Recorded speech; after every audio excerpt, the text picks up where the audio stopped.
आज से ठीक 7वें दिन पृथ्वी पर विनाश का तांडव होगा।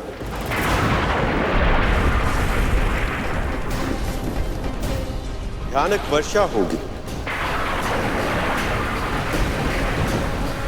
समुद्र का जल स्तर इतना अधिक बढ़ जाएगा कि पूरी पृथ्वी उसमें डूब जाएगी।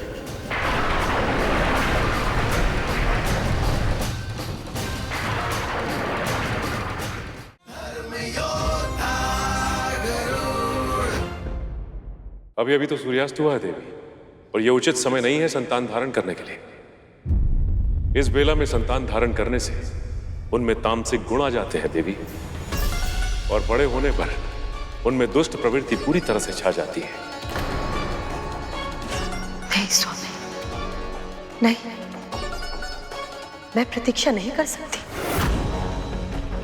पति के समय पर पत्नी का भी कुछ अधिकार अवश्य होता है, और पति पत्नी के संबंधों में पत्नी की इच्छा का सम्मान होना चाहिए स्वामी।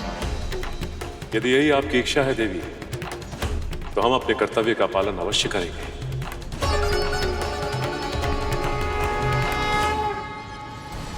जैसा उन्होंने कहा था बिल्कुल वैसा ही हुआ। असुरों में जन्म से ही तामसिक गुण थे। वो स्वभाव में क्रूर थे और दूसरों की पीड़ा में ही आनंद लेते थे।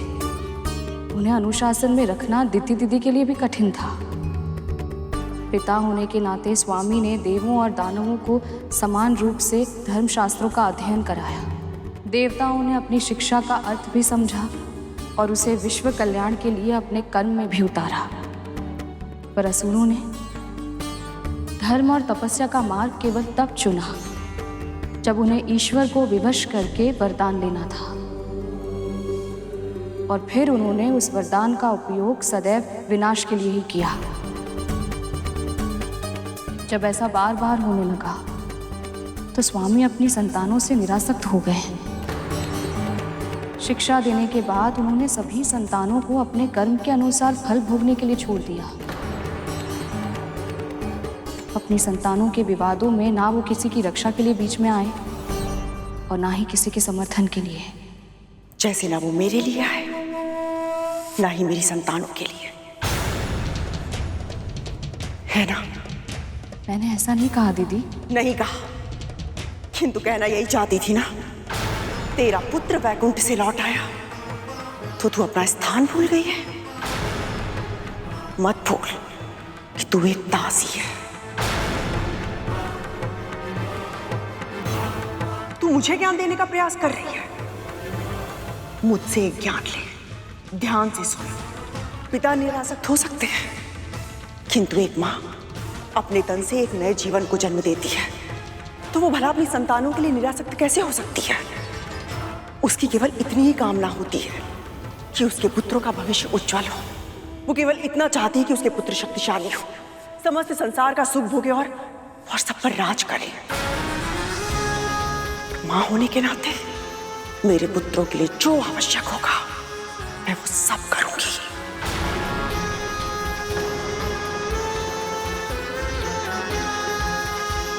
पर दीदी, महारानी हूं मैं। इसके पहले कि मेरी क्रोध की सीमा पार हो, चली जाए यहां से।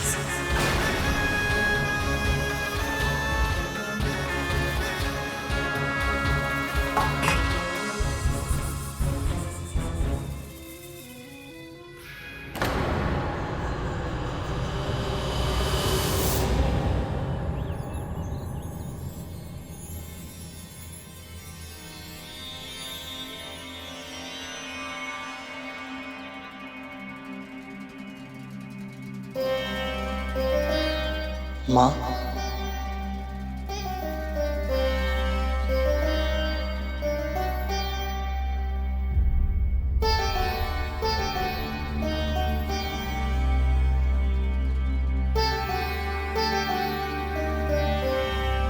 महारानी,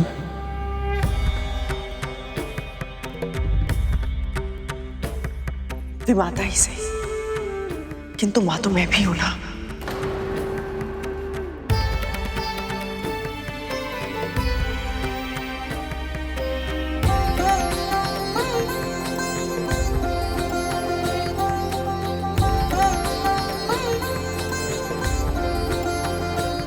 क्या देख रहा है तू? अपना सौभाग्य। मैं उन्हें देख पा रहा हूँ जिन्हें देखना दुर्लभ है। मुझे प्रभु श्री विष्णु के दर्शन मिल रहे हैं महारानी।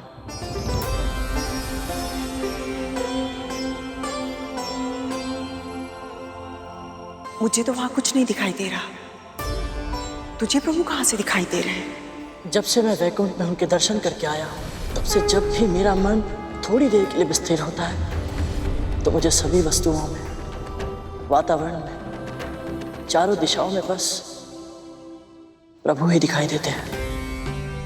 किंतु ये कैसे संभव है? जब मन में शंका का अंधेरा नहीं, भक्ति का प्रकाश निवास करता हो, तो सब कुछ संभव है महारानी। मेरी आंखों से देखिए, वो जो छोटा बादल दिख रहा है, वो मेरे प्रभु के शीश का मुकुट है। और उसके नीचे जो एक हल्का बादल है, वो उनका श्याम सुंदर मुख है।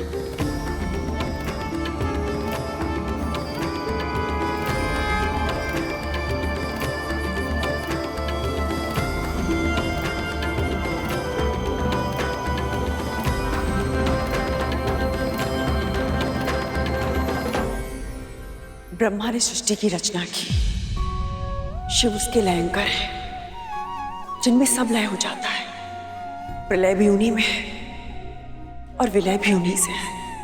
पर प्रभु विष्णु, आप समस्त संसार में व्याप्त हैं, कण कण में वास करते हैं।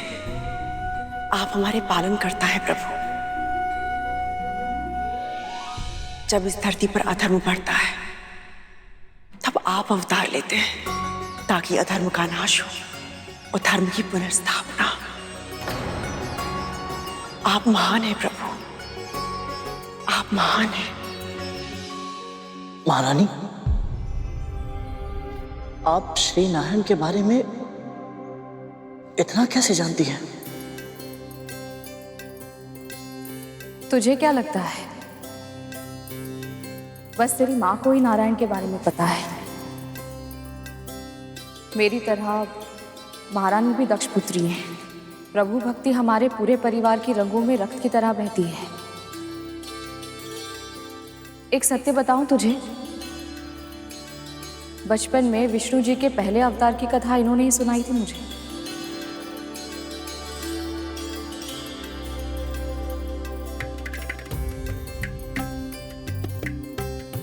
विष्णु जी का अवतार? सत्य मां, प्रभु ने पृथ्वी में जन्म लिया था। पर कौन सा अवतार मां, और क्यों? प्रभु विष्णु कहते हैं, जब जब धर्म की हानि होती है और अधर्म की वृद्धि होती है, तब तब सत्पुरुषों का उद्धार करने के लिए, पापियों का विनाश करने के लिए और बुराई को मिटाने के लिए तथा धर्म की पुनर्स्थापना करने के लिए वो प्रकट होते हैं। महारानी, मुझे इस कथा को जानने की बहुत इच्छा हो रही है। हम सभी सुनना चाहते हैं महारानी, और आपसे अधिक सुंदर ढंग से इस कथा को और कोई नहीं कह सकता। सुनाइए ना। ठीक है।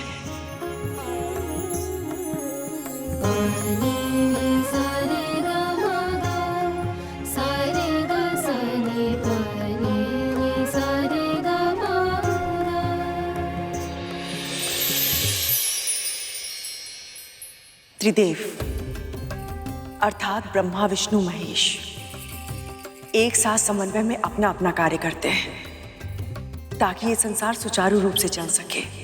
मानव के समय के अनुसार 6 माह का एक अयन होता है। वर्ष में 2 अयन होते हैं, उत्तरायण और दक्षिणायन। एक उत्तरायण देवताओं के लिए 1 दिन के बराबर होता है और एक दक्षिणायन 1 रात्रि के बराबर। इसी प्रकार जब देवताओं के 12 सहस्त्र दिव्य वर्ष पूरे होते हैं, तब पूरा होता है चतुर्युग। चतुर्युग?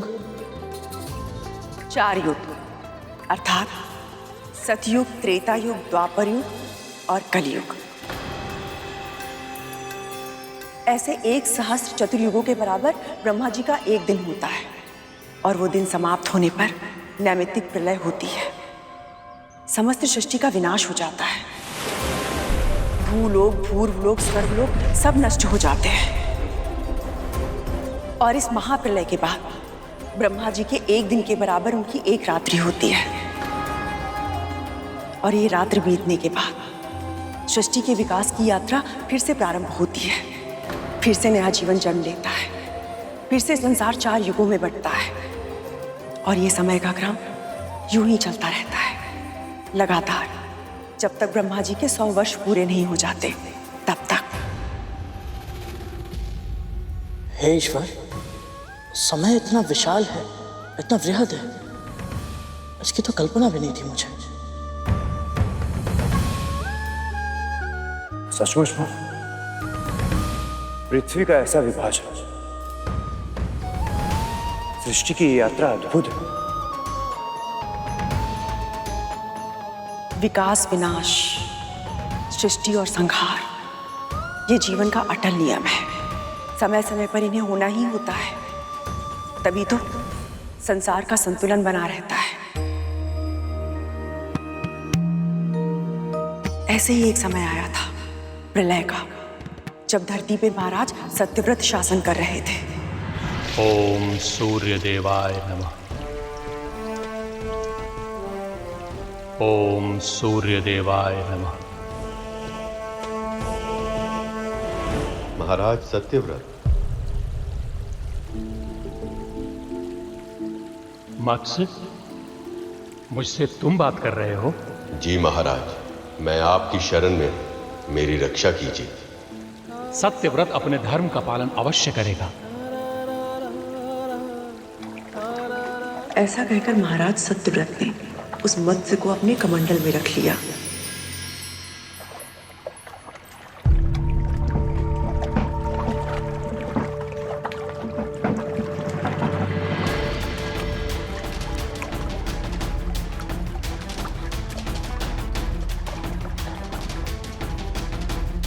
पर शीघ्र ही उस मत्स्य के आकार में वृद्धि हो गई और कमंडल उसके लिए छोटा पड़ने लगा।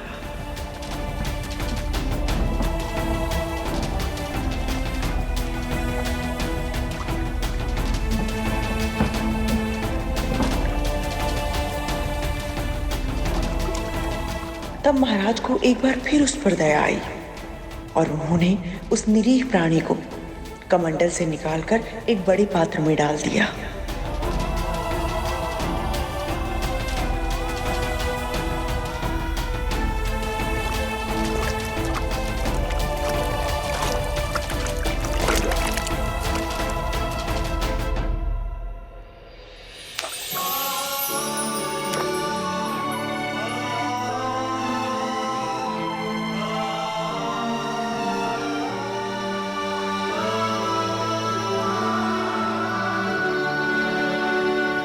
पर फिर एक दिन तीव्र ध्वनि से चौंककर जब महाराज उस कक्ष में आए तो उन्होंने देखा कि वो बड़ा पात्र भी उस मत्स्य को समा पाने में सक्षम नहीं था।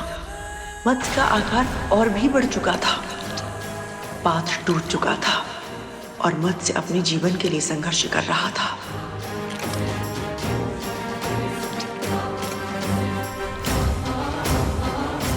अब महाराज के सामने उसे समुद्र में पहुंचाने के सिवा और कोई चारा ना था। जैसे ही मत्स्य ने उस अनंत जलराशि वाले समुद्र में प्रवेश किया, अचानक वातावरण बदल गया। बिजली कड़कने लगी, बादल गरजने लगे। अंधकार और प्रकाश के संयोग से अलौकिक दृश्य छा गया और महाराज सत्यव्रत को उस मत्स्य की महिमा का आभास हो गया। आप कोई साधारण मत्स्य नहीं है, अवश्य ही कोई दिव्य आत्मा है। अपना सच्चा स्वरूप दिखाने की कृपा कीजिए देव।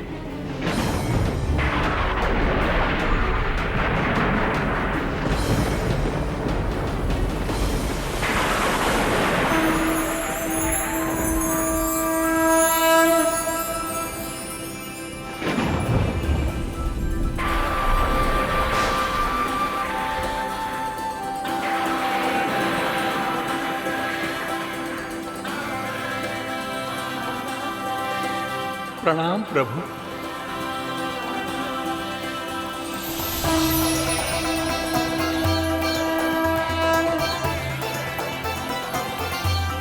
हे राजन, ये समस्त संसार 7 दिन के बाद नष्ट हो जाएगा।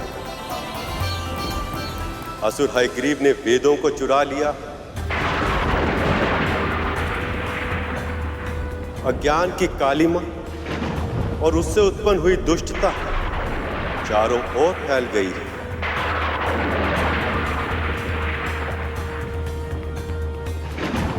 संसार में अधर्म और पाप छाया हुआ, इसलिए मैंने हयग्रीव के प्राणों का अंत करने के लिए और उसके द्वारा फैलाई गई बुराई को पूर्ण रूप से समाप्त करने के लिए मत्स्य रूप में यह अवतार लिया।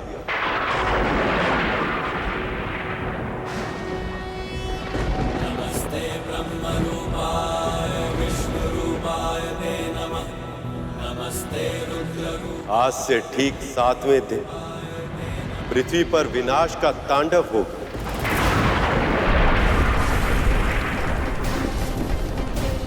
भयानक वर्षा होगी,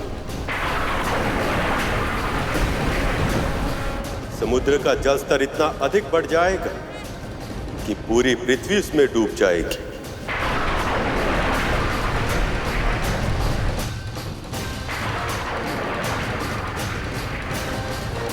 ऐसा विध्वंस होगा कि 10 दिशाओं में जल के अतिरिक्त और कुछ दिखाई नहीं देगा।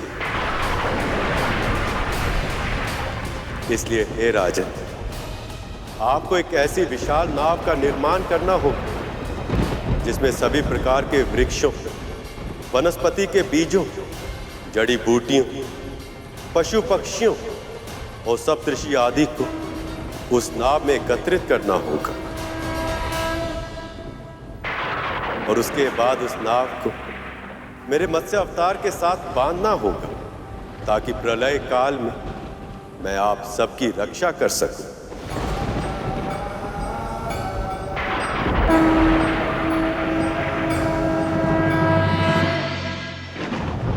कालांतर में जब सृष्टि का सृजन होगा तब उस नए संसार की आप प्रजापति कहलाएंगे। विनाश के मध्य जीवन के संरक्षण और विकास का दायित्व आपको ही निभाना होगा।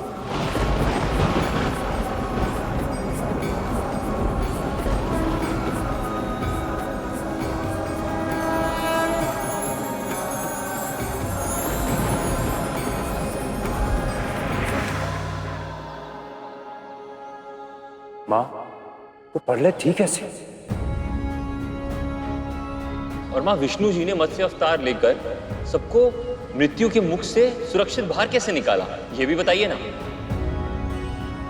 प्रभु विष्णु के आदेश से प्रेरणा पाकर महाराज सत्यव्रत ने एक विशाल नाव बनाई। तभी अचानक वातावरण बदलने लगा, सूर्य की किरणें बरसने लगी और उसके भीषण ताप के प्रभाव से पेड़ पौधे जलने लगे। हयग्रीव चारों वेदों के साथ समुद्र में छुपा था। तभी प्रभु विष्णु आधे मानव और आधे मत्स्य अवतार में उसके सामने आए। उन्हें देखकर हयग्रीव उनकी दृष्टि से ओझल होने का प्रयास करने लगा, किंतु मत्स्य की गति अधिक थी। वो जिस दिशा में जाता, मत्स्य उनके सामने आ जाता। अब असुर घबराने लगा, शीघ्र ही ज्वालामुखी फटने लगा।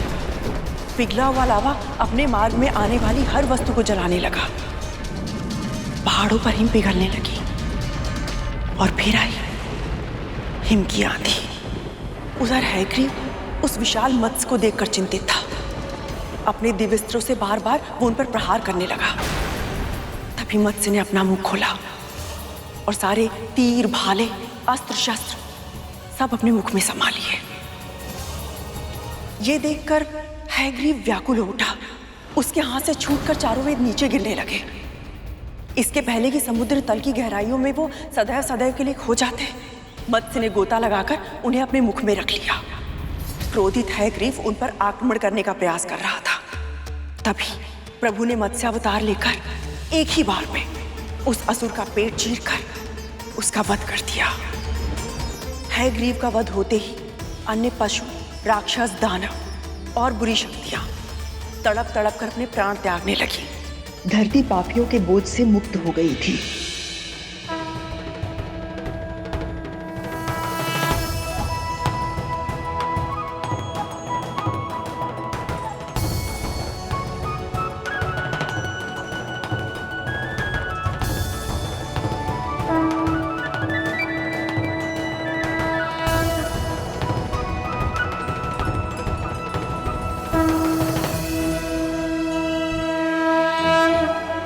आपकी कथा सुनकर मुझे परम सुख और शांति की अनुभूति हो रही है, किंतु माँ की दास्ता का भार अभी मेरे मन को खाए जा रहा है। कृपा करें महाप्रभु।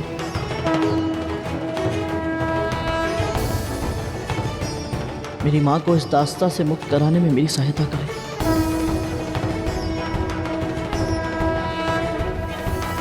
महाराज सत्यव्रत सप्त ऋषियों के साथ अपनी नाव पर बैठे। उस पर उपस्थित वनस्पतियां, पेड़ पौधे, बीज, जड़ी बूटियां और भिन्न भिन्न प्रकार के पशु पक्षी पहले से उपस्थित थे। क्रोधित समुद्र विध्वंस का तांडव करने लग गया। ऐसे अशांत जल के बीच महाराज ने अपने प्रभु को प्रणाम किया और अपनी नाव को खेने लगे। तभी उन्होंने देखा कि एक विकराल लहर उनकी ओर बढ़ती आ रही है। महाराज को ऐसा लगा कि अब किसी के प्राण नहीं बचेंगे। तभी उनके सामने प्रकट हुआ वो विशाल मत्स्य, जिनके मुख में चारों वेद सुरक्षित थे। महाराज ने अपनी नाव उनसे बांध दी। तभी मत्स्य उस विकराल लहर की ओर बढ़ गया। अब उनकी नाव ने मृत्यु रूपी लहर में प्रवेश किया। जैसे ही वो लहर निकल गई, महाराज ने अपनी आंखें खोली और देखा सब सुरक्षित थे। प्रभु की भक्ति में भाव विलीन होकर उन्होंने अपना शीश झुकाया और इसी प्रकार प्रभु ने मत्स्य अवतार लेकर चारों वेदों को बचाया।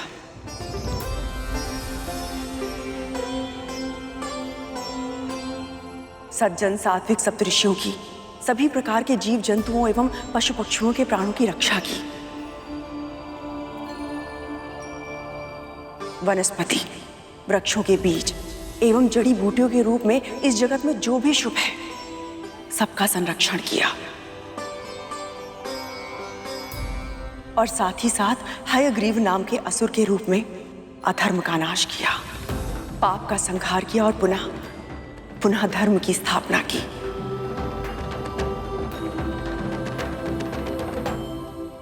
महारानी, आपने ये भी बताया कि प्रभु के लिए धर्म की रक्षा से अधिक महत्वपूर्ण और कुछ भी नहीं।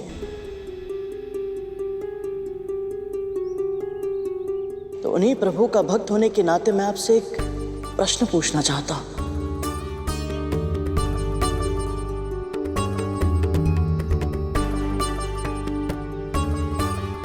आपने जो व्यवहार मेरी मां के साथ किया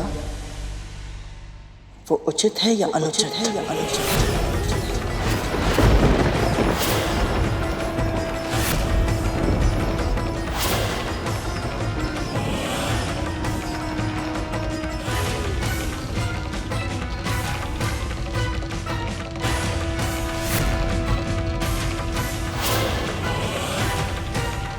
बोलिए महारानी, बोलिए महारानी, बोलिए महारानी।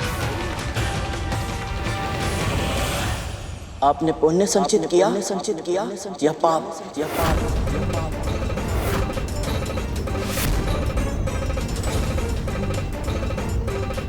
चुप क्यों हो गया? बताइए।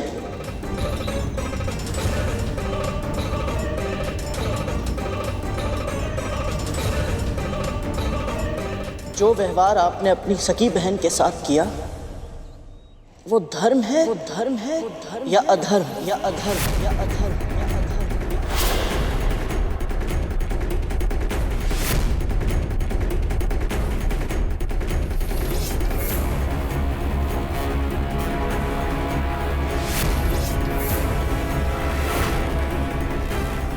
गरुड़,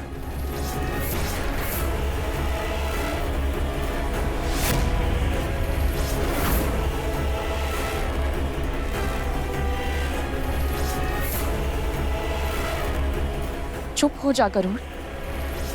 शांत जल में पत्थर क्यों डाल रहा है तू?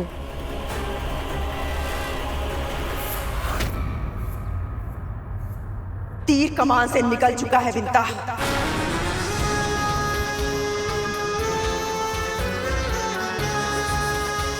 बोल चुका यह, इसके प्रश्न का उत्तर मुझे देना ही होगा।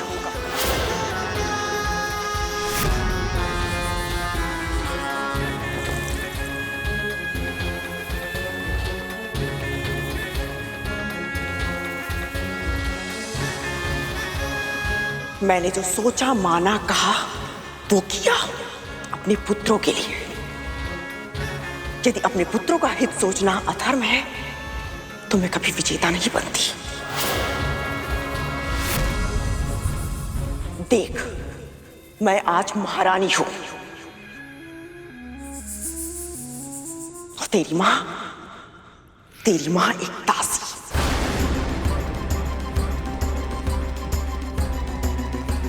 केवल इसलिए क्योंकि मेरी बुद्धि ने, नीति ने, देवताओं ने, यहां तक कि तेरे प्रभु विष्णु ने भी मेरा साथ दिया।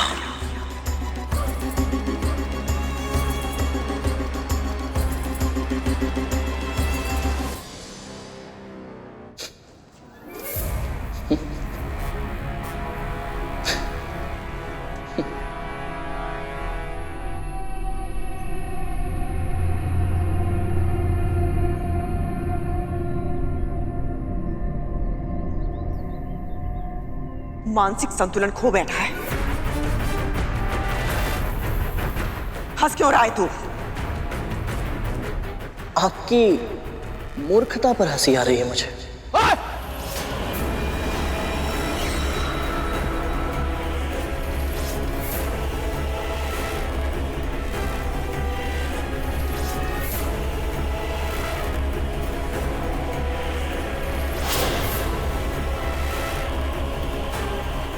महारानी, ज्ञान तो बहुत है आपके पास, और विवेक बिल्कुल भी नहीं है।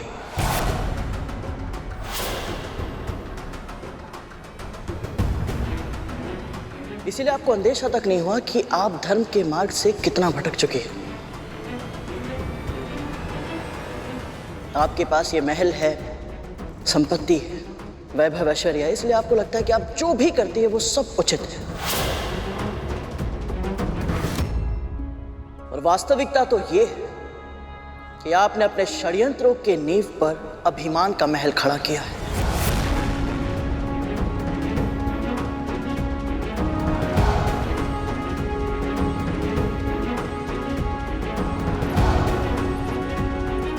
और अब उसी महल के नीचे आपके छल की दीमक जड़ पकड़ चुकी है।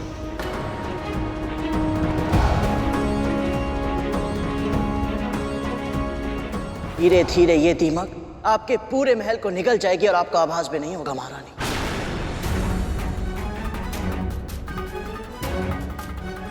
कुकर्म आसानी से पीछा नहीं छोड़ते।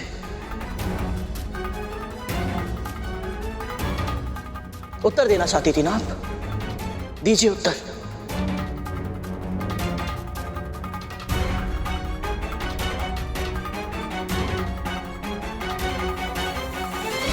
उत्तर तो देना ही पड़ेगा अपने पापों का।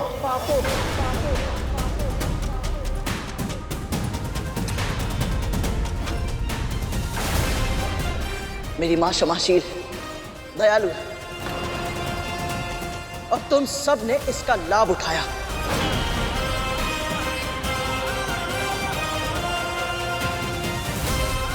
पर स्मरण रहे, हर एक बात की एक सीमा होती है, अच्छाई की भी।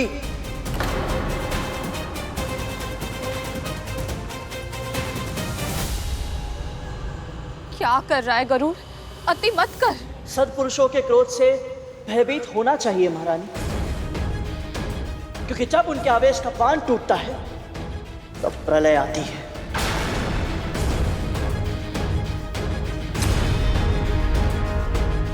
मेरे जन्म से पहले आपको मेरी मां के क्रोध का परिचय तो मिला था, स्मरण है ना आपको?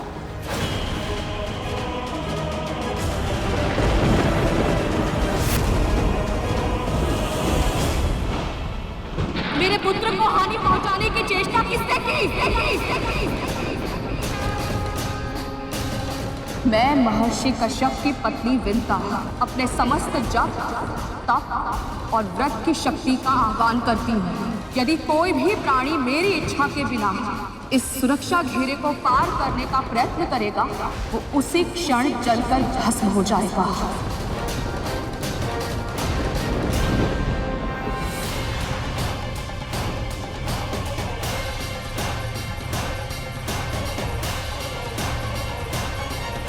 मेरी माँ ने तो अपने आप को नियंत्रण में कर लिया था, पर मैं भी ऐसा कर पाऊंगा ये वचन देना मेरे लिए तनिक कठिन है महारानी।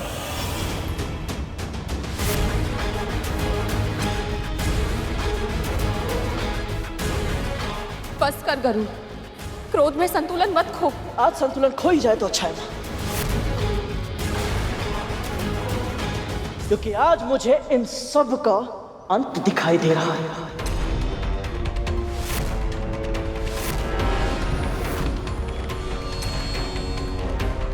महारानी, यदि आपने ऐसे ही मेरी मां को दासी बनाए रखा और उनके साथ अत्याचार किया, तो मैं भ्राता तक्षक का दम घोट दूंगा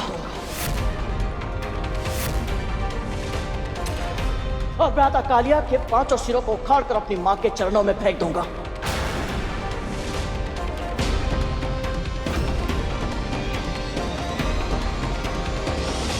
ये सब तो क्या कह रखा?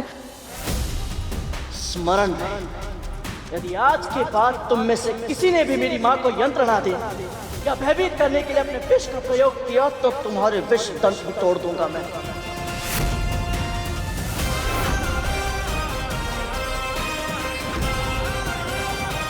मेरे ये पंजे तुम्हारे तन को 2 भागों में बांट देंगे और मेरे ये नख तुम्हारे भागों को सहस्त्र टुकड़ों में उखाड़ कर फेंक देंगे। और महारानी कद्रू, आपके हाथ अपने शक्तिशाली पुत्रों के बचे कुचे अवशेष उठाते उठाते ही थक जाएंगे।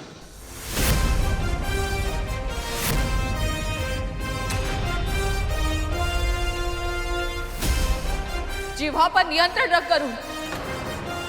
विमाता है ये तेरी, और ये सब तेरे भाई हैं।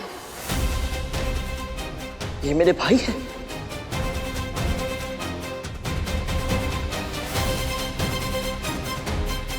ऐसे भाई? मां, आप तो जानती है ना कि भाई का धर्म होता है कि वो अपने छोटे भाई की रक्षा करे, उसका मार्गदर्शन करे। पर ये सब तो प्रारंभ से मेरे साथ शत्रु जैसा व्यवहार करते आए हैं।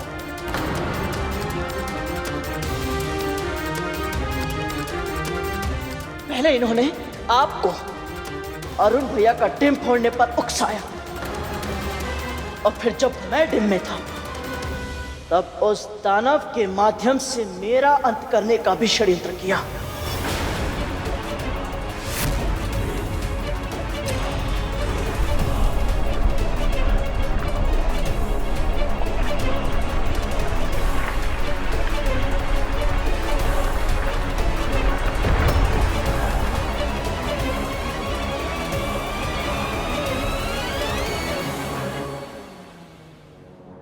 बहुत बोल रहा है ये माँ।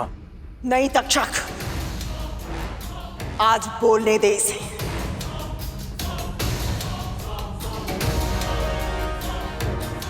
हाँ, आज मैं बोलूंगा और आपको सुनना ही पड़ेगा मां। विमाता है आप, और मां तो आप भी है ना।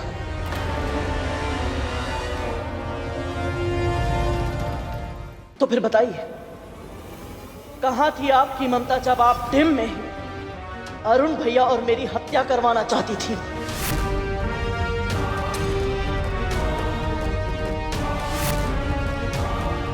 क्या तुम्हें भी लगता है तुम्हारा डिम सड़ता है?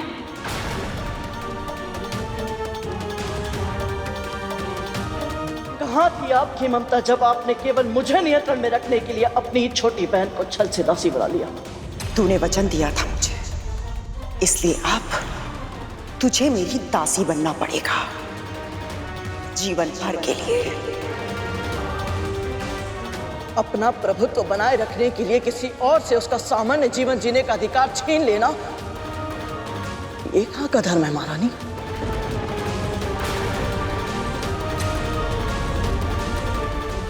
ऐसा विश्वासघात तो कोई अपने शत्रु के साथ भी नहीं करता जो आपने अपनी सगी छोटी बहन के साथ किया है। बस कर दे गरुड़, जो होना था वो हो गया, अब जाने दे। मुझे रोकने के स्थान पर यदि आपने इन सबको अपनी भावना के साथ खिलवाड़ करने से रोका होता, अपनी ईर्ष्या पर नियंत्रण किया होता, तो आज अरुण भैया ना केवल स्वस्थ होते बल्कि हमारे साथ होते। मां,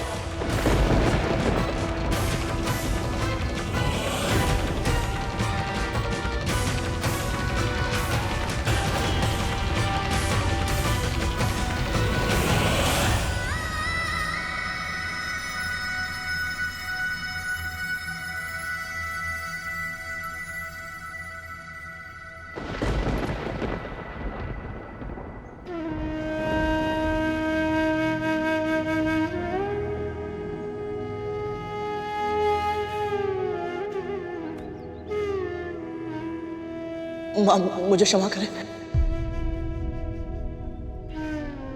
तेरे वचन कटु हैं पर सत्य है।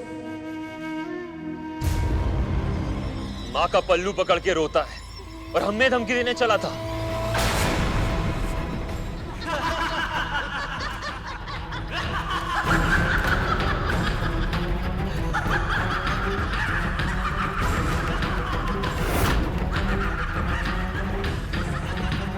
केवल बोलना ही आता है तुझे या फिर अपने कथन को सत्य सिद्ध करने का समर्थ भी है?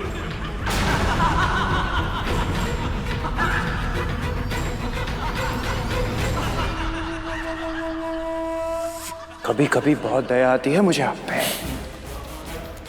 आपका एक पुत्र अर्ध विकसित है और दूसरा कायर।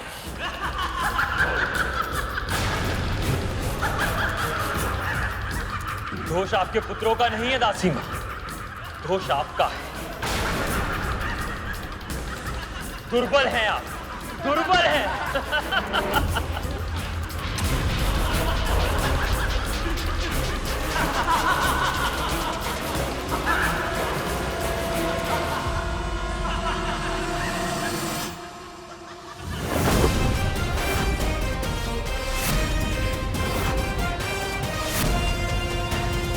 कालिया,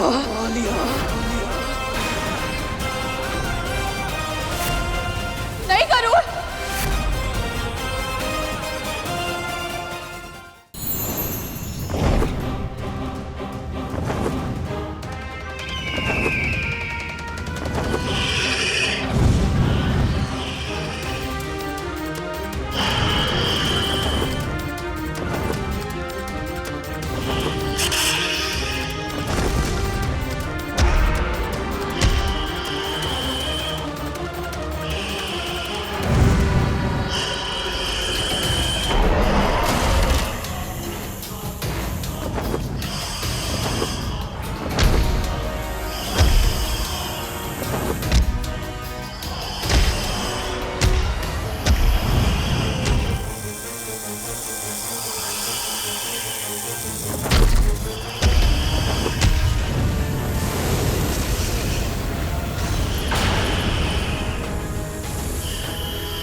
देख क्या रही है?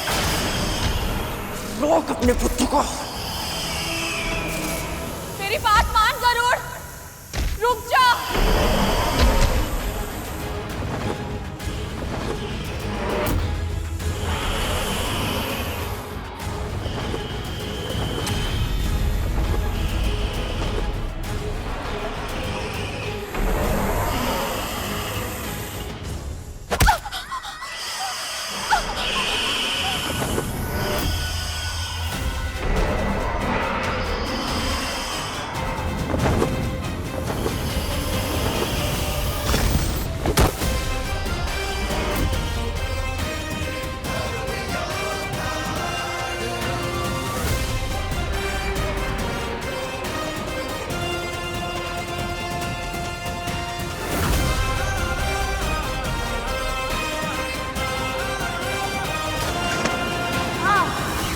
दीदी!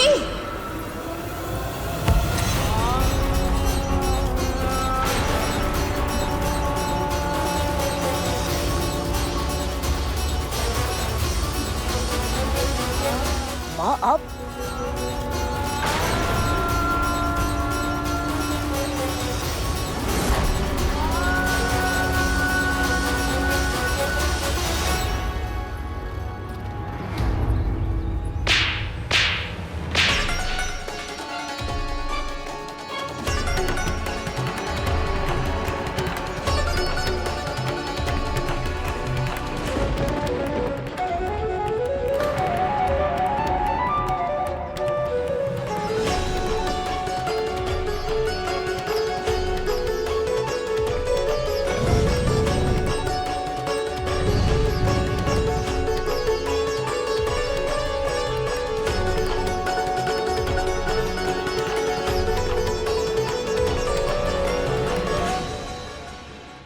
ऐसा व्यवहार करते हैं अपनी विमाता के साथ? आज तक मुझे अपने पालन पोषण पर अभिमान था, अपने संस्कारों पर अटल विश्वास था, अपनी तपस्या पर गर्व था कि मेरे पुत्र में कोई दोष, कोई विकार नहीं है। पर आज क्रोध में तो तू अंधा हो गया गरुड़। जो व्यवहार तूने अपनी बड़ी माँ और अपने भाइयों के साथ किया है ना, उसने मेरे हृदय पर बहुत गहरी ठेस पहुंचाई है।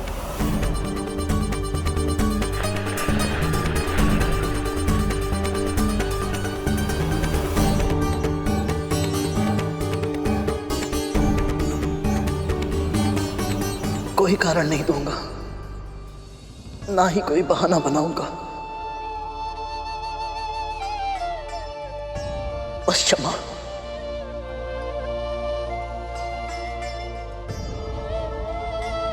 जिनका अपमान किया है तुम्हें, क्षमा दान देने का अधिकार भी उन्हें ही है। क्षमा की याचना करनी है तो अपनी विमाता महारानी कद्रू से कर।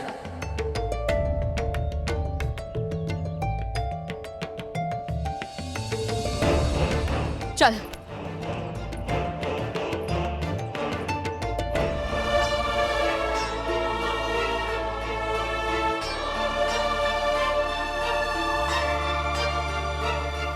महारानी, जो अपराध तूने आज किया है उसके लिए क्षमा पर्याप्त नहीं है।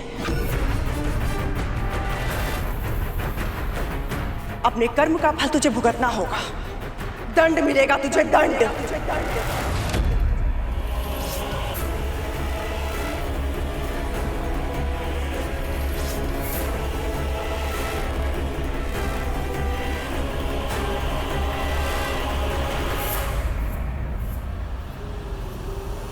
आप मेरी मां समान हैं। आप जो भी दंड देंगी मुझे स्वीकार है।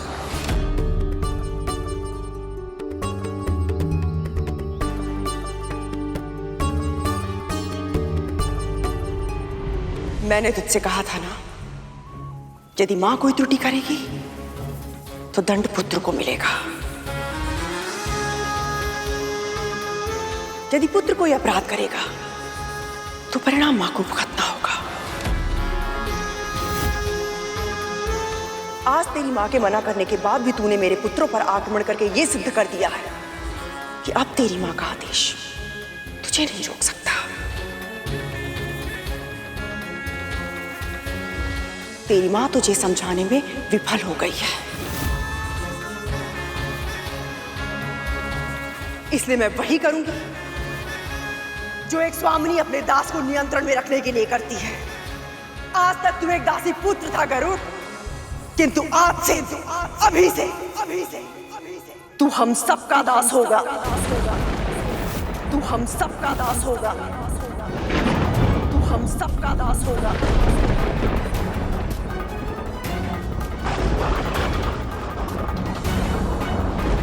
दासी बनना मेरी नियति में है, तेरी नहीं। किंतु मां, मैं तू कभी किसी का दास नहीं बनेगा। एक दिन के लिए भी नहीं, एक क्षण के लिए भी नहीं, कभी नहीं। मैंने ही बड़ा किया है तुझे, अपनी ममता की शक्ति से तेरे कण कण को सींचा है। प्रत्येक पल भगवान विष्णु से तेरे उज्जवल भविष्य की कामना की है।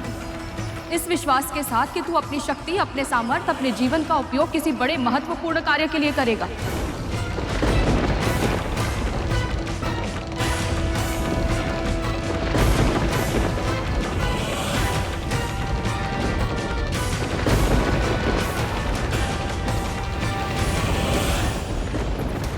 ऐसा मत कहिए दीदी, मैं दासी हूं, पर मेरा पुत्र वो आपका दास कैसे बन सकता है? उसे मुक्त रहने दीजिए। मुक्त तो रहने दिया था अब तक, किंतु आज इसका ये रूप देखकर इसे समझाना आवश्यक हो गया है कि इसका उचित स्थान अपने स्वामी के चरणों में है।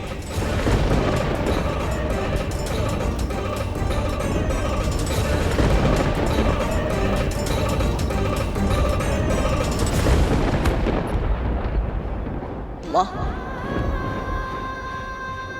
मैं आपके आगे हाथ जोड़ती हूँ दीदी। मैं मानती हूँ इससे बहुत बड़ा अपराध हुआ है, पर मैं आपको वचन देती हूँ अब आगे ऐसा कभी नहीं होगा।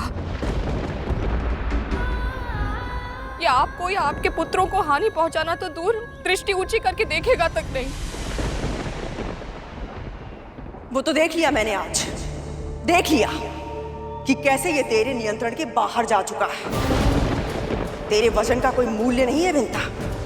और वैसे भी दासी का पुत्र तो दास ही होता है ना।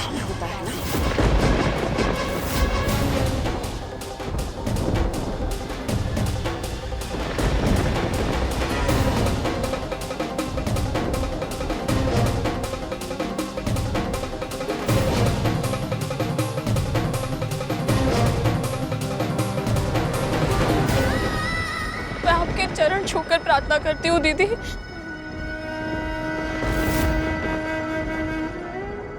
मेरा अनुरोध स्वीकार कर लीजिए। ये मूर्ख है, ये बालक है, इस पर दया कीजिए, क्षमा कर दीजिए इसे।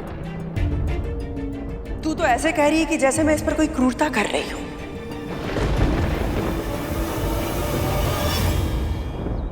स्मरण है तुझे, कल तू हमारे स्वामी का उदाहरण देकर मुझे समझा रही थी।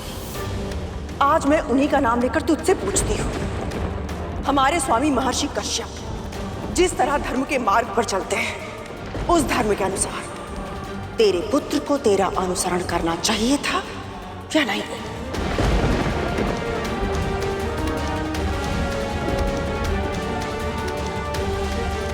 बता, क्या कहता है तेरा धर्म?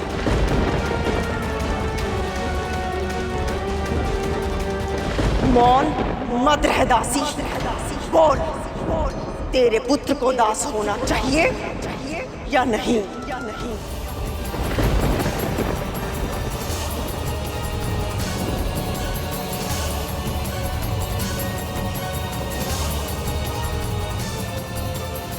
क्या हुआ, पता ना, क्या है तेरे धर्म के अनुसार उचित?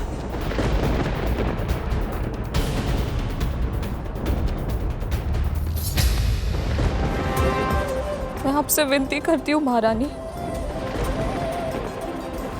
ये निर्णय लेने के लिए मुझे विवश मत कीजिए। अपने पहले पुत्र को जीवन भर का दुख दे चुकी हूँ मैं। अब अपने दूसरे पुत्र की भाग्य रेखा यदि मेरे कारण मिट गई तो मेरा अपराध बोध मुझे जीने नहीं देगा। कर्तव्य का निर्णय भावना के अधीन होकर नहीं किया जाता है।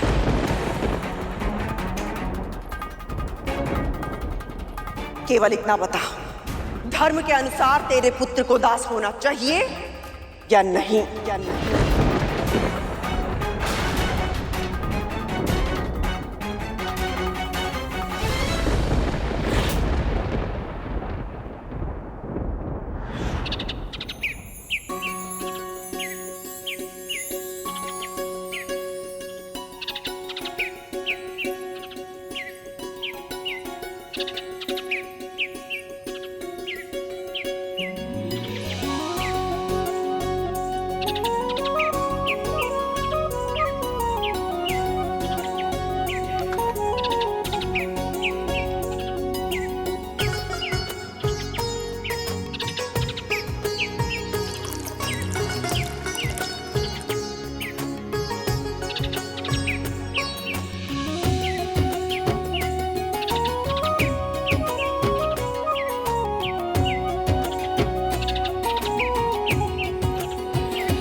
पुत्र के मोह में सत्य को छुपाना चाहती है विंता, किंतु सत्य तो धर्म की तरह प्रखर होता है। तेरे छुपाने से नहीं छुपेगा। सत्य बता, धर्म की रक्षा करेगी या नहीं?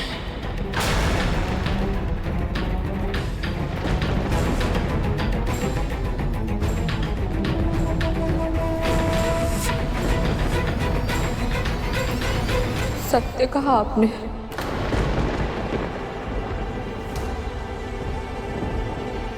एक दासी का पुत्र दासी होता है।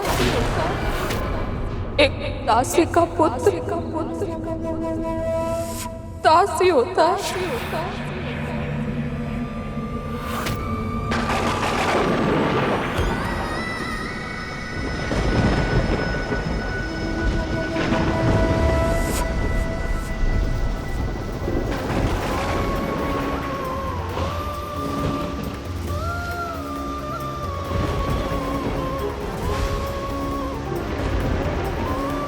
मेरी मां के मुंह से निकला हर शब्द मेरे लिए सत्य है, और अभी ये सत्य ही मेरा धर्म है।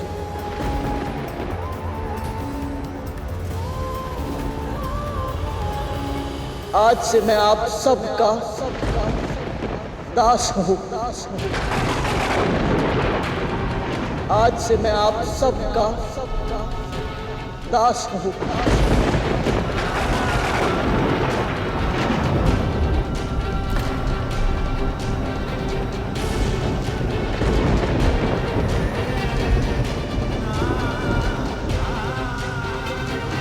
वन में मोर नाचेगा तो देखेगा कौन? ऐसे एकांत में वचन देगा तो विश्वास कौन करेगा?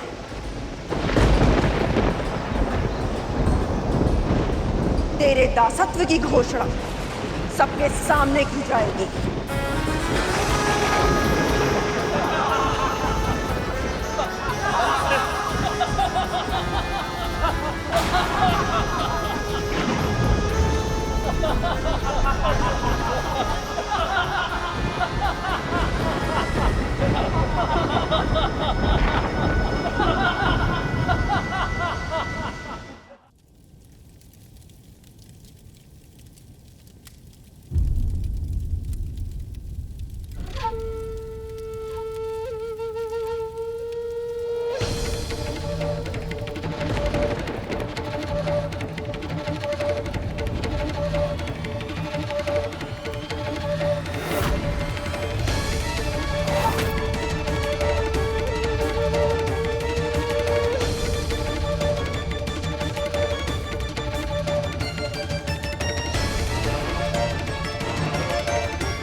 मुझे क्षमा कर मां।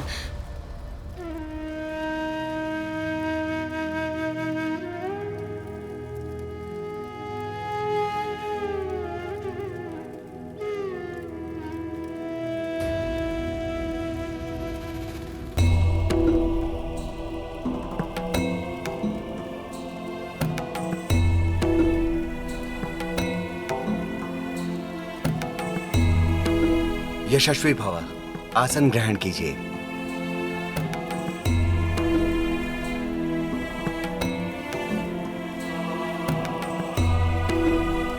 ओम स्वस्ति न इंद्रो वृद्धश्रवाः, स्वस्ति न पूषा विश्ववेदाः, स्वस्ति नस्ताक्षर्यो अरिष्टनेमि, स्वस्ति नो बृहस्पतिर्दधातु। महारानी, अब मैं पंच महाभूतों का आवाहन करता हूँ। अग्नि तत्व देवताभ्यो नमः स्वाहा। ओम पृथ्वी तत्व देवताभ्यो नमः स्वाहा। ओम जल तत्व देवताभ्यो नमः स्वाहा। ओम वायु तत्व देवताभ्यो नमः स्वाहा।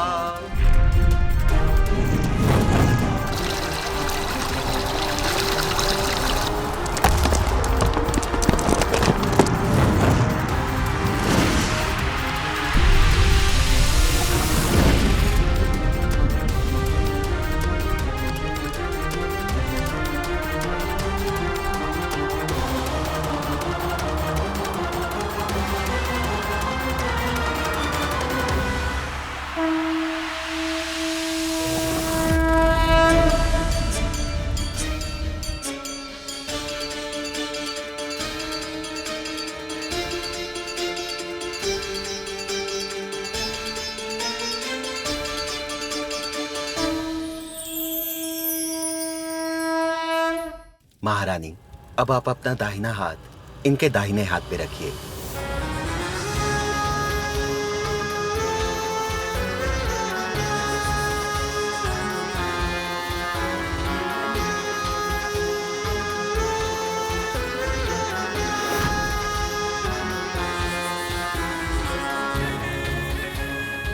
आरंभ कीजिए।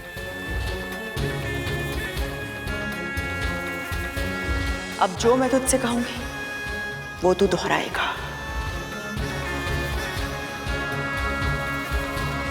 मैं महर्षि कश्यप और विंता का पुत्र गरुड़। मैं महर्षि कश्यप और मां विंता का पुत्र गरुड़। पृथ्वी, जल, वायु, अग्नि और आकाश। पृथ्वी, जल, वायु, अग्नि और आकाश। इन पंच महाभूतों को साक्षी मानते हुए। इन पंच महाभूतों को साक्षी मानते हुए। मन से, वचन से और कर्म से। मन से, वचन से और कर्म से। मेरी विमाता महारानी कद्रू और उनके 1 सहस्त्र पुत्रों की दास्ता स्वीकार करता हूं।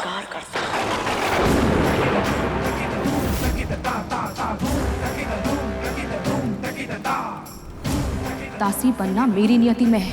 तू कभी किसी का दास नहीं बनेगा।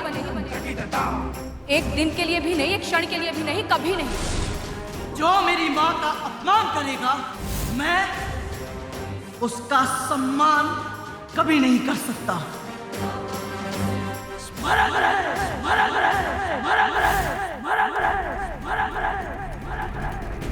तेरी माँ मेरी दासी है गरुड़, और तू एक दासी पुत्र। यदि तूने कभी भी मेरे पुत्रों का अपमान किया या उनका अहित करने के बारे में सोचा, तो प्रकृति की कोई भी शक्ति तुझे मेरे क्रोध से नहीं बचा पाएगी।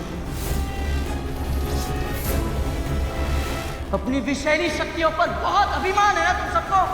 आज उसी अभिमान का अंत करूंगा मैं। तुम्हारे विष उगलने के सामर्थ्य को नष्ट कर शक्तिहीन बना दूंगा मैं तुम सबको। प्रातः कालिया के 5 सिरों को उखाड़ कर अपनी माँ के चरणों में फेंक दूंगा। मेरे ये नख हमारे भागों को सहस्त्र टुकड़ों में उखाड़ कर फेंक देंगे।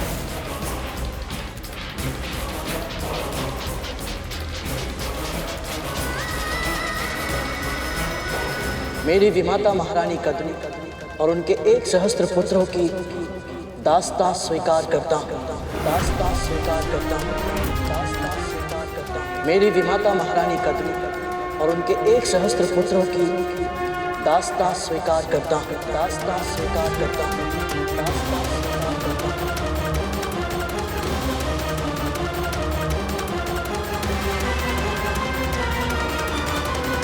महारानी, ये धागा इनकी कलाई में बांध दीजिए।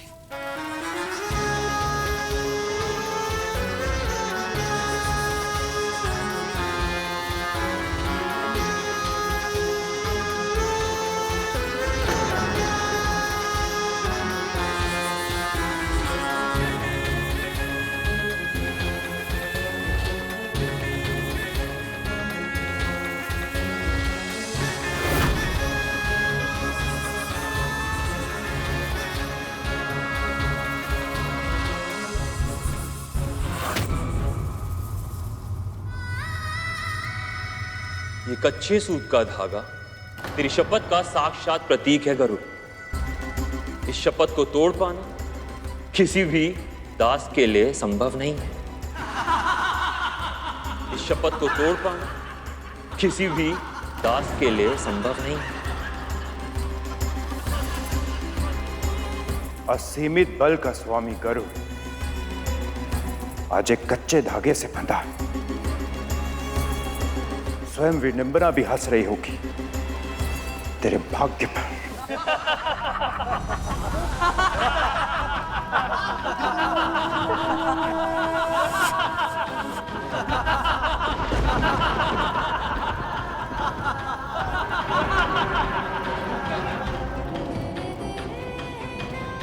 हे परम प्रभु विष्णु, मुझे शक्ति दीजिए कि मैं अपनी माँ के मुख से निकले हर वचन को पूरी श्रद्धा से निभा पाऊं।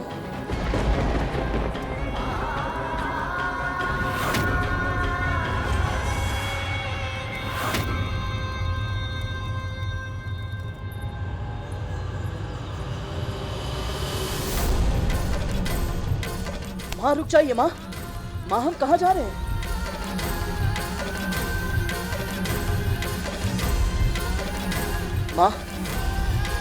माँ रुक जाइए माँ, आपको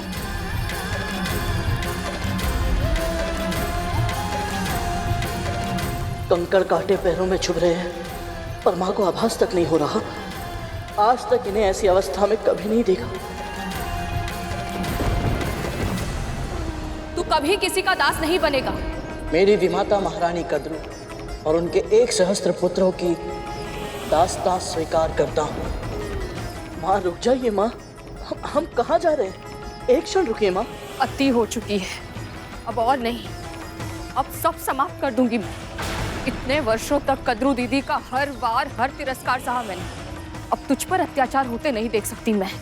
मुझे लगा था यदि दासी बनकर पूरी निष्ठा के साथ उनकी सेवा करूंगी तो उनके मन में स्नेह, प्रेम और दया के भाव फिर से जाग उठेंगे, पर वो मेरी भूल थी। हम दोनों का जीवित होना ही उनकी आंख में कांटा बनकर चुभता है गरुड़, इसलिए आज मैं उनकी, उनके पुत्रों की, अपनी और तेरी हर पीड़ा का अंत कर दूंगी।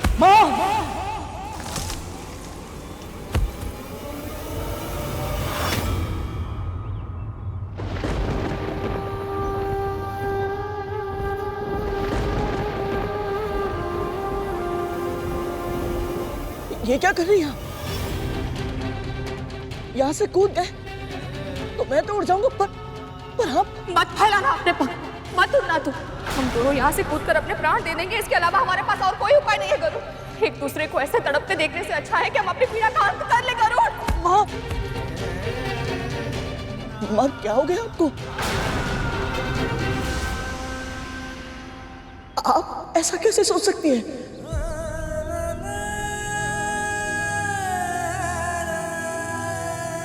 माँ आपको संतुलन साधना आता है, परिस्थिति कैसी भी क्यों ना हो, ना आपका मन भटकता है, ना मस्तिष्क विचलित होता है। मेरी आदर्श है आप माँ, मैं सब कुछ आप ही से सीखता हूँ, तो फिर आप अपनी श्रद्धा, अपना धैर्य कैसे खो सकती है? थक गई हूँ मैं गरुड़, बहुत थक गई हूँ मैं। यदि मुझे विश्वास हो ना कि तुझे वो जीवन अवश्य मिलेगा जिसके योग्य तू है, तो अब भी जीवन भर दासी कर्म कर सकती हूँ मैं। पर तुझे एक क्षण के लिए भी दास के रूप में देखना मेरे लिए असहनीय है पुत्र।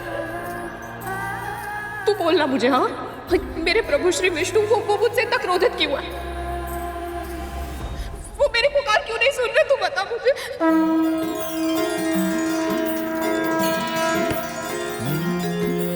अर्पण कर, चल अर्पण कर, अर्पण कर तू अर्पण कर, अर्पण कर, चल अर्पण कर, अर्पण कर तू अर्पण कर। हर श्वास जब उनका है तो क्यों चिंता हरि को समर्पण कर। अर्पण कर, चल अर्पण कर, अर्पण कर तू अर्पण कर, अर्पण कर तू अर्पण कर, अर्पण कर, चल अर्पण कर, अर्पण कर तू अर्पण कर।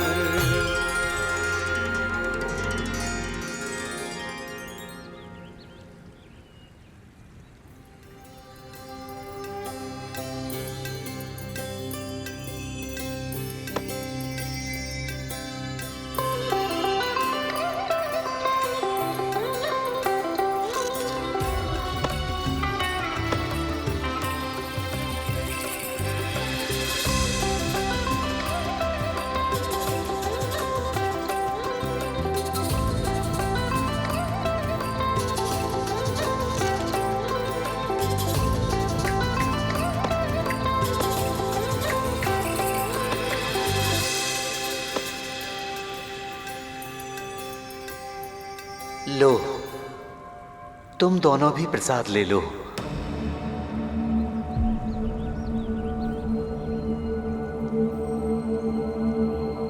और बाबा आप तो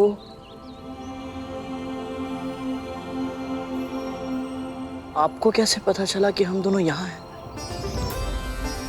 तन की आंखें नहीं देख सकती, पर मन की आंखें सब देख सकती हैं पुत्र। और वैसे भी तुम्हारी और तुम्हारी माँ की छवि में एक विशेष तेज है, शुद्ध सात्विक तेज। अवश्य ही तुम दोनों भगवान विष्णु के भक्त हो, है ना?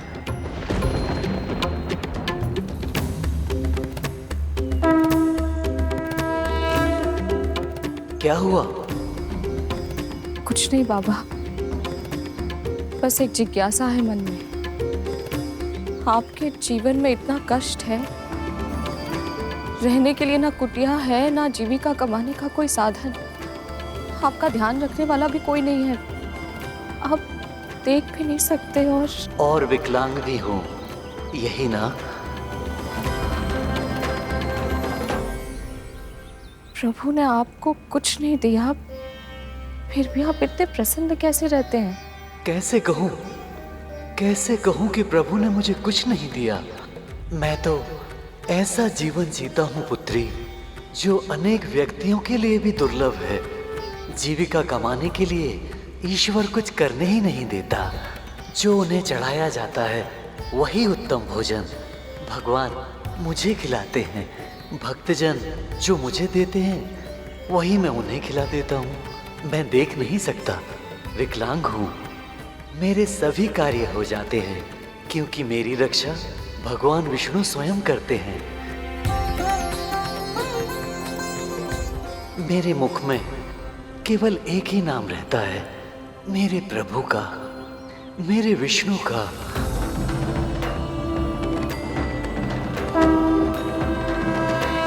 इससे अधिक उत्तम एक भक्त के लिए और क्या हो सकता है? लो, प्रसाद का सेवन करो और भगवान विष्णु का पूजन करो।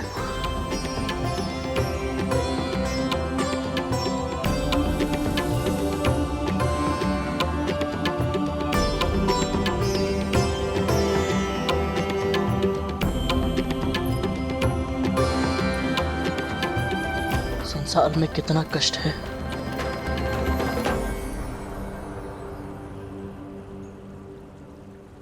और हमारा कष्ट कितना कम है।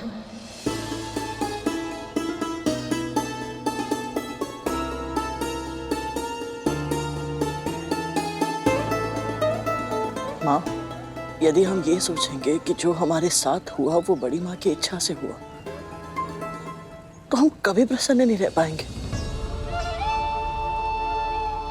पर यदि हम ये विश्वास करेंगे कि जो हमारे साथ हुआ, ये संसार में जो कुछ होता है वो प्रभु विष्णु की इच्छा से होता है,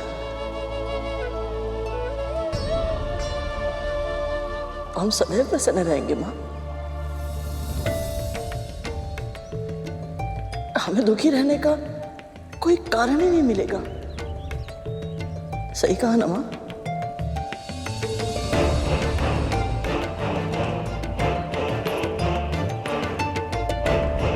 मुझे क्षमा कर दे पुत्र, मेरा विश्वास डगमगा गया था, भूल गई थी कि मेरे प्रभु की लीला अपरंपार है। ये जो करते हैं उसमें कोई ना कोई उद्देश्य अवश्य छुपा होता है। कितना बड़ा पाप करने जा रही थी मैं, तुझे कुछ हो जाता तो। माँ, हमारे साथ प्रभु श्री विष्णु है ना?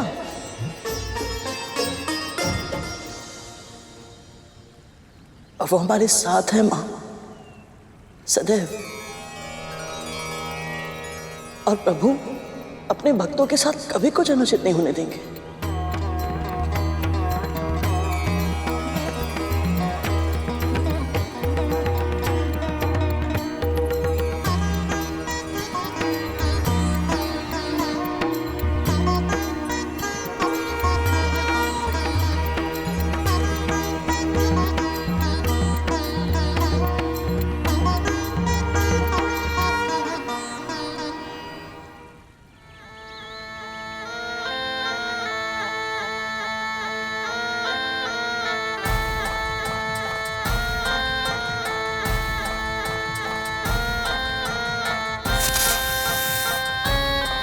देख रहे हो भैया, सब कितने खुश लग रहे हैं।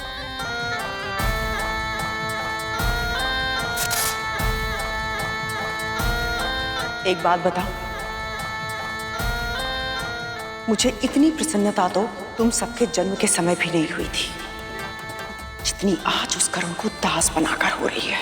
स्वाभाविक है माँ, गरुड़ हमारे अस्तित्व के लिए संकट बन गया था और आपने उसे अपना दास बनाकर अपने चरणों तले रौंद दिया। ऐसे में प्रसन्न होना तो उचित है माँ। हाँ माँ, भैया सही कह रहे हैं। पर मेरी प्रसन्नता केवल इसलिए नहीं है कि वो शत्रु हमारा दास बन गया है, इसलिए भी है कि तुम सबको सत्ता के शिखर पर देखने के लिए जो सपना मैंने देखा था अब वो सत्य होने वाला है। गरुड़ नाम का संकट टल गया है, इसलिए हमारा अगला लक्ष्य होगा देवताओं और दानवों को पराजित करके तुम सबकी श्रेष्ठता को सिद्ध करना।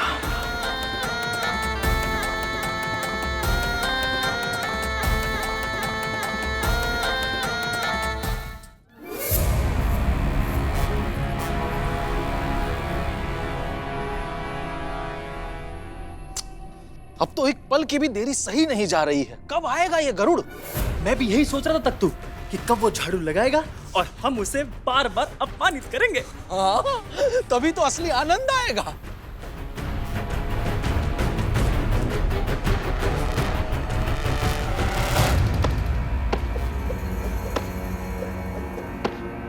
आ गया, आ गया, आ गया। अब आएगा असली आनंद।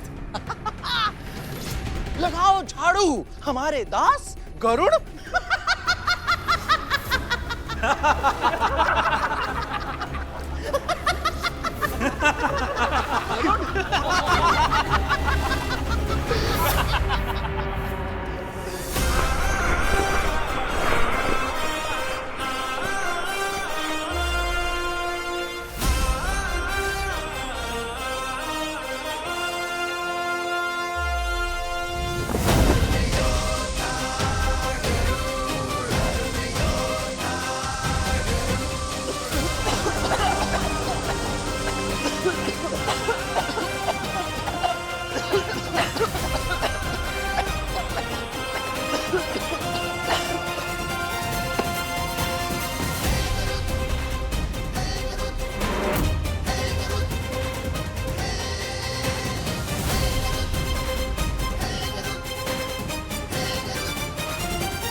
ये तो पलक झपकते ही स्वच्छ हो गया।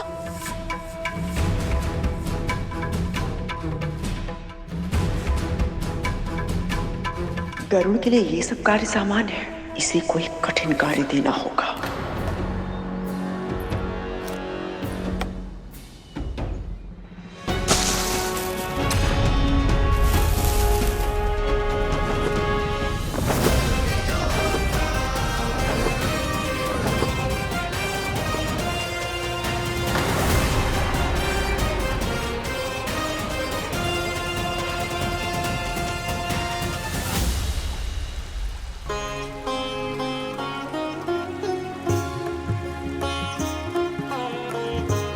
माँ,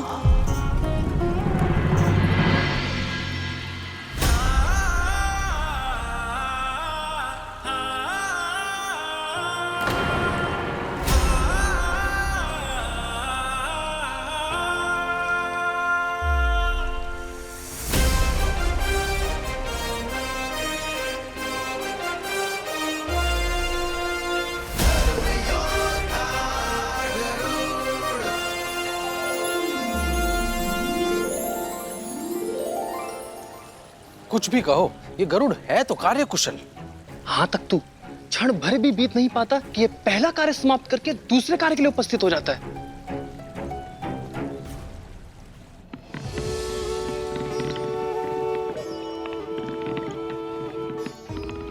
माँ,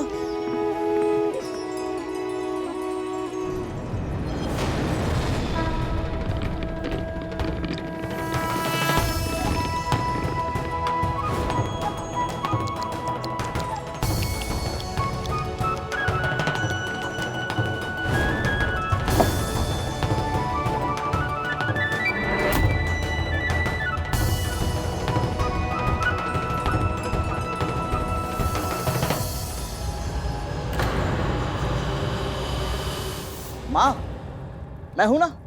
यहां क्या कर रहा है तू?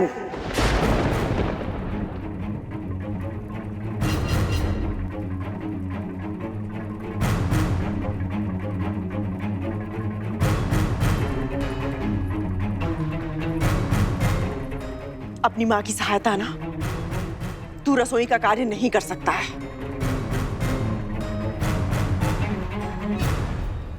सही कह रही हैं आप महारानी, किंतु आपको कोई ऐसा कार्य ढूंढना होगा जो मेरे पुत्र की शक्ति और योग्यता के अनुरूप हो।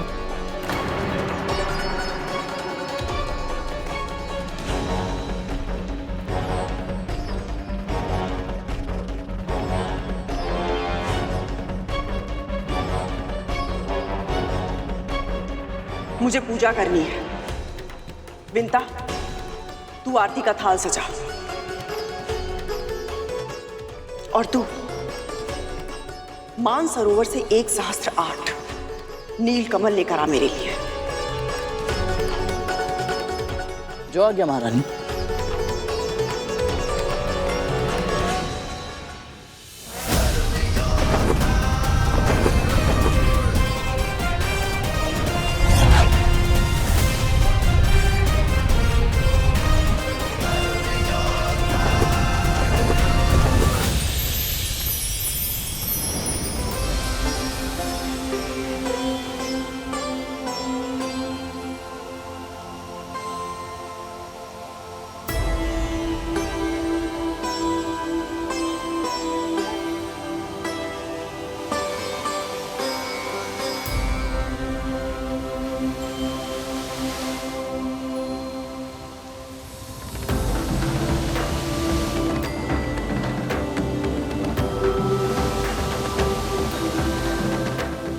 हे सरोवर श्रेष्ठ, मेरा प्रणाम स्वीकार करें।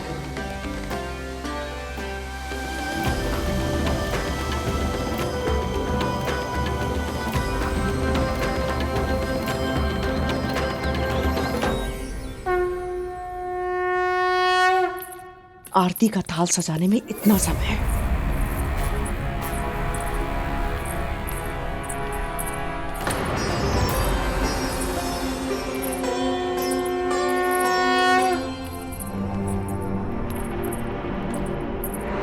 ये इतनी शीघ्र मानसरोवर से वापस कैसे लौट आया?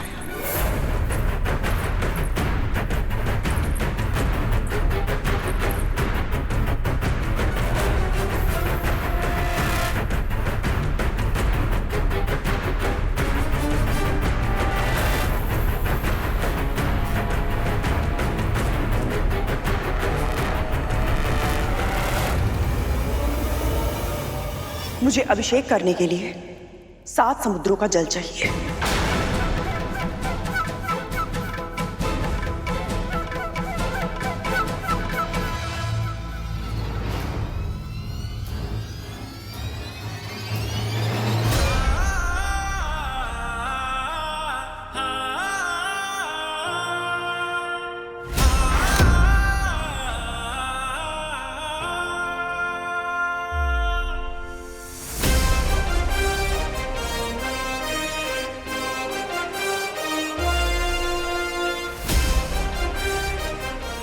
ये 7 समुद्रों का जल। जी महारानी, आप कहती हैं ना कि मेरी माँ आपकी सर्वाधिक प्रिय दासी है। आपके आदेश देने से पहले ही वो समझ जाती है कि आपको क्या चाहिए। मैं भी उन्हीं माँ का पुत्र हूँ। जब आपने नीलकमल की इच्छा व्यक्त की तो मैं समझ गया कि आपका अगला आदेश क्या होगा।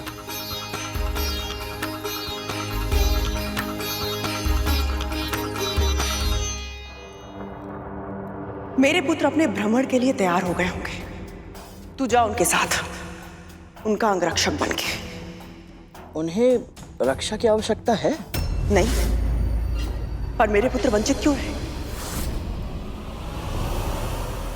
सभी शक्तिशाली व्यक्तियों के साथ में उनके अंगरक्षक रहते हैं।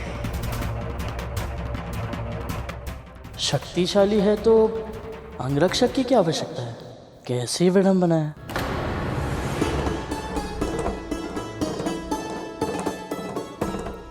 माँ, आप चिंता मत कीजिए, मैं अपने कर्तव्य का पालन अवश्य करूंगा।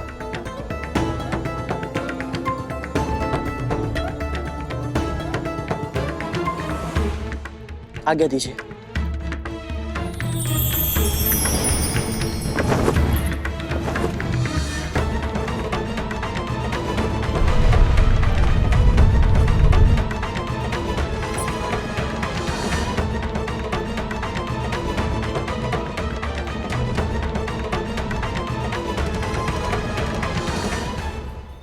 आज बहुत लंबी यात्रा पे जाना है।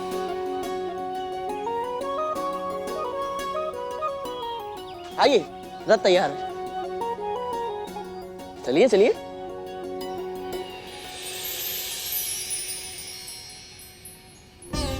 मुझे प्रसन्न देखने के लिए स्वयं दास बनकर भी गरुड़ कितना प्रसन्न है।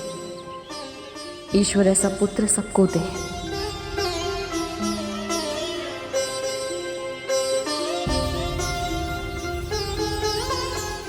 रक्षक भैया, कालिया भैया, आइए, आप दोनों भी बैठिए। जब सेवक इतना बलशाली हो तो घोड़ों की क्या आवश्यकता है? आज ये रथ तू चलाएगा गरुड़।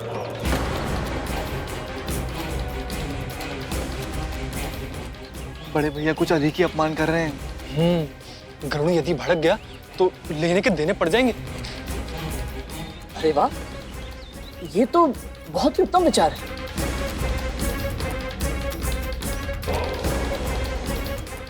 आइए, बैठिए।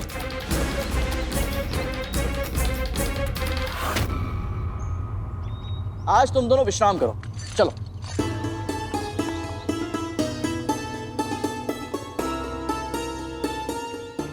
आइए भैया।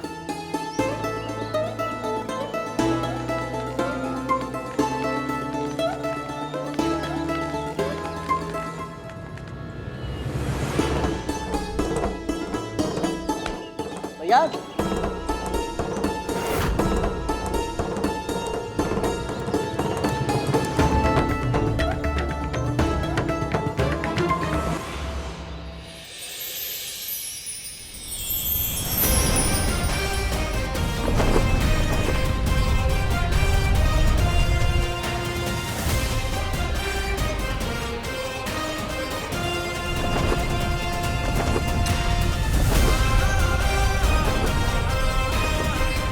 अरे संभाल के, ये तो वायु के वेग से तेज चल रहा है।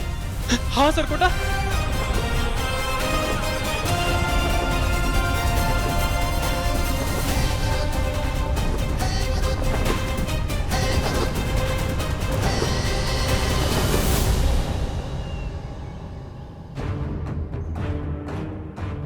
कहाँ लुप्त हो गए ये सब?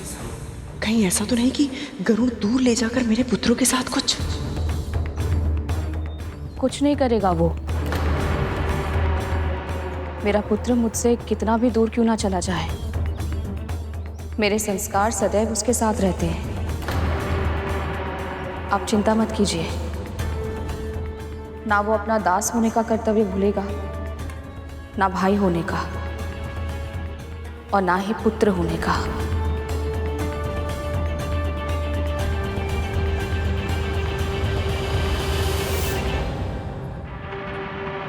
दास बनने के बाद भी गरुड़ इतना सहज कैसे है? कहीं उसका ये व्यवहार किसी बड़ी आंधी से पहले की शांति तो नहीं है?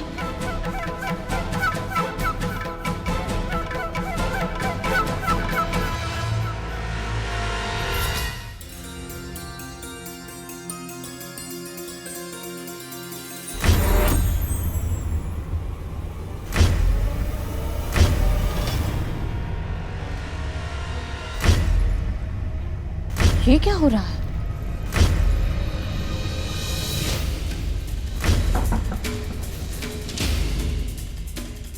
ये कंपन कैसा हो रही है? ये ध्वनि कहाँ से आ रही है?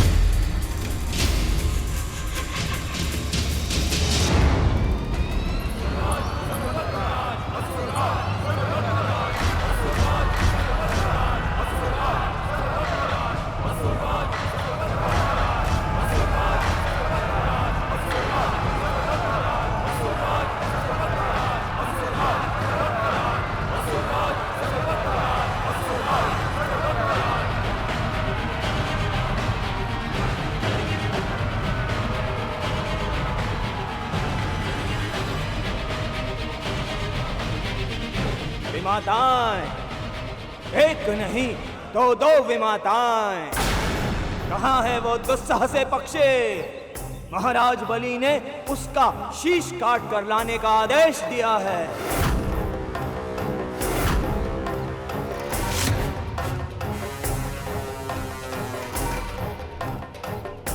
उनके सामने खाली हाथ तो नहीं जा सकता। कहाँ छिपा है वो गरुड़? हाँ, सामने आ।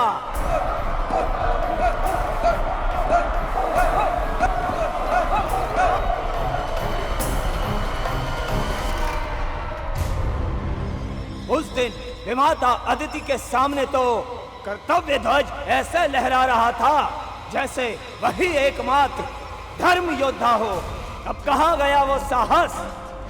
अब क्यों कायरो की भांति महल में छिपकर बैठा है? कहाँ छिपा है कायरो की तरह? आ मेरे समक्ष, तेरी मृत्यु तेरे सामने खड़ी है।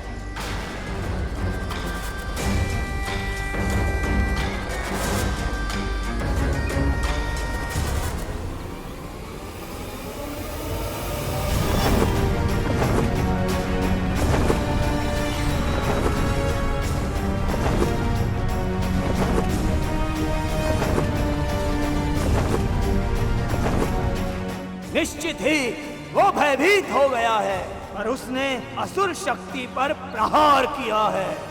उस अपराधी को मेरे समक्ष न लाकर, उसे शरण देकर तुम दोनों भी अपराधी बन गई हो। मैं तुम्हें अंतिम चेतावनी देता हूं, यदि इसी क्षण गरुड़ को मुझे नहीं सौंपा तो मैं तुम्हें भी नहीं छोड़ूंगा।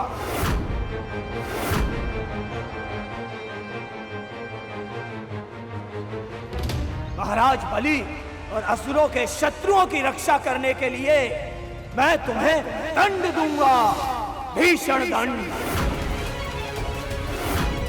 मेरे पुत्र यहाँ होते तो इन असुरों का इतना साहस नहीं होता, पर उनकी अनुपस्थिति में कौन करेगा मेरी रक्षा? बस, बहुत हो चुका। प्रतीक्षा करने का ना ही समय है मेरे पास और ना ही धैर्य। अब उस गरुड़ को उसके घोंसले से बाहर निकालने के लिए मैं स्वयं ही इस महल में प्रवेश करूंगा।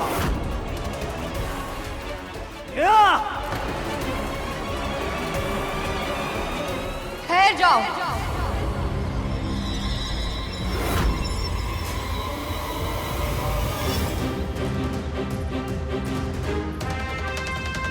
महारानी की आज्ञा के बिना महल के भीतर जाना तो दूर, तुम एक पग भी आगे नहीं रख सकते। यदि बल से प्रवेश करने का प्रयास किया तो पहले तुम्हें मुझे पराजित करना होगा।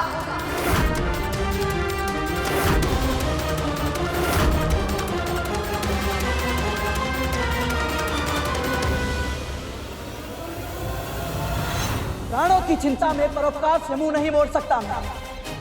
इस रेखा को ध्यान से देखो असुर सेनापति, ये मेरी मां के दिए गए संस्कारों का मान रखने के लिए है।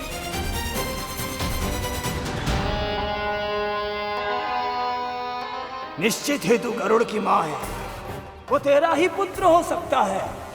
दोनों मां पुत्र बिल्कुल एक जैसे हो। अपने प्राणों को संकट में डालने से पहले एक बार भी विचार नहीं करते। अद्भुत! यदि अपनी और अपनी महारानी के प्राणों की रक्षा चाहती हो तो बताओ, कहां है वो गरुड़?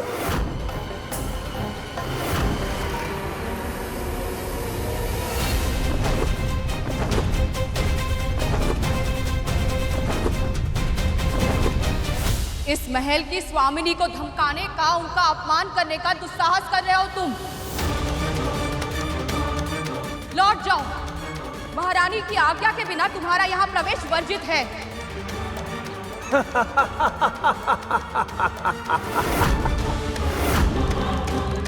तू और तेरा पुत्र दोनों मानसिक रूप से अक्षम है क्या?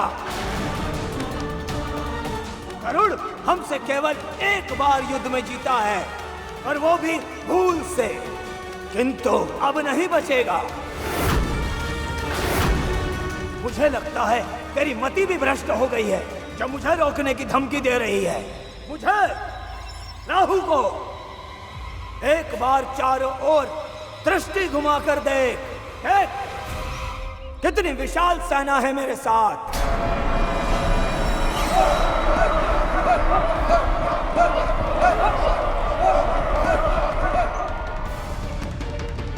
मैं तुम्हें अंतिम बार अवसर देता हूं। गरुड़ को मुझे सौंप दो और अपने प्राणों की रक्षा कर लो, अन्यथा मैं तुम्हें दंड दूंगा, प्राण दंड।